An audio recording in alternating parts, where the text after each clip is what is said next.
My name is Sean Reynolds. I'm the owner and managing broker of Summit Properties Northwest.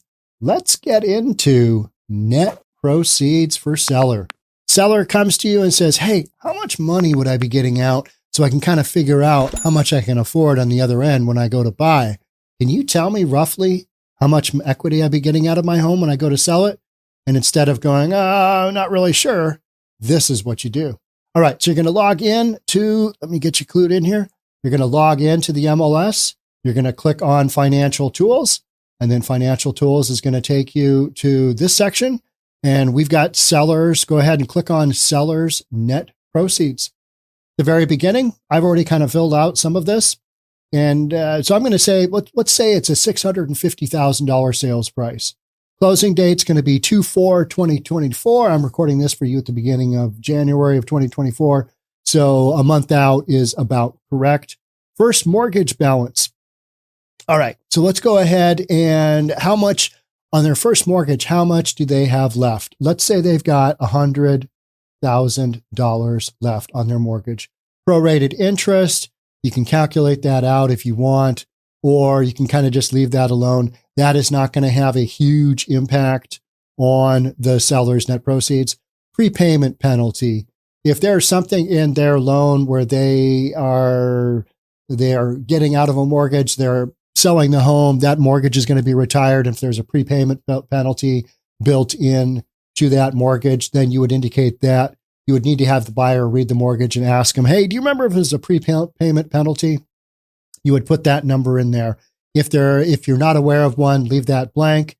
Second mortgage balance. If they have a first and a second, this clearly is where you'd put in a second. Let's say they don't have one. Prorated interest. Okay, we're not going to worry about that for right now.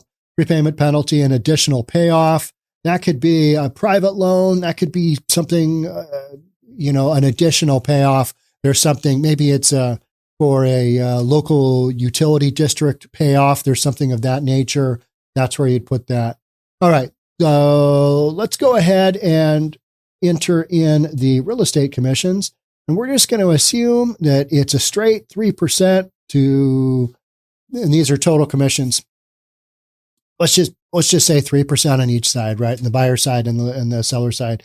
If you wanted to split it up, you could check these boxes, or if it's a flat fee instead of a percentage of the sales price, you could enter that number here. But as you can see, we've got 19.5 coming from both sides. So let's move on to the buyer's loan cost paid by the seller. Let's assume there's none, because in a hot market or even in a normal market now, it's very rare that the seller will pay any of the buyer's concessions. But if you did know that contract's already been written up and that the seller is going to pay some concessions, you can enter that actual number right there. You can put in whatever county it's going to be, and this will kind of guess what the actual escrow costs are and the title policy. I'm going to go ahead and leave in $1,075 for escrow. I'm going to leave in $1,656 for the title policy. If you know differently, what the seller's portion of this is going to be, go ahead and enter those numbers in.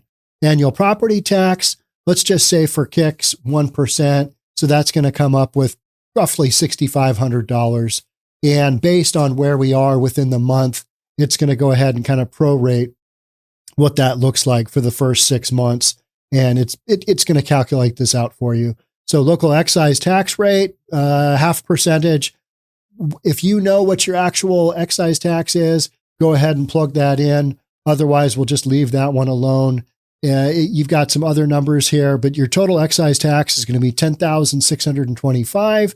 And these are all figures that are going to be taken off the top of the purchase price. If there is a special assessment, enter that number there. Document prep fee, let's leave that at 100. Recording fee, $233. Let's leave that there.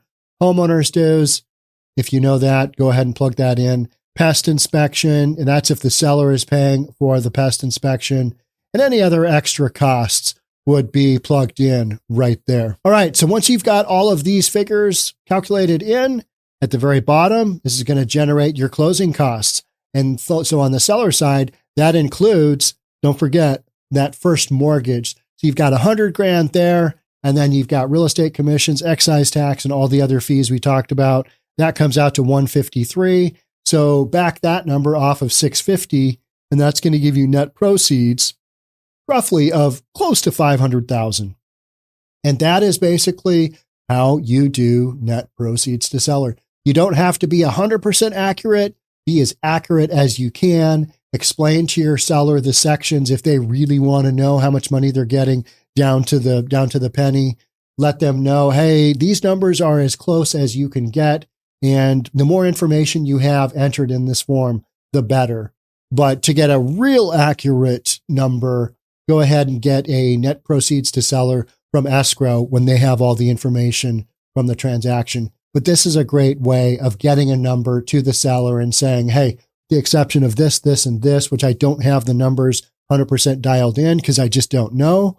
This is a pretty accurate reflection of what the net proceeds to you as the seller would look like. If you found this content helpful, love to have you subscribe to the channel.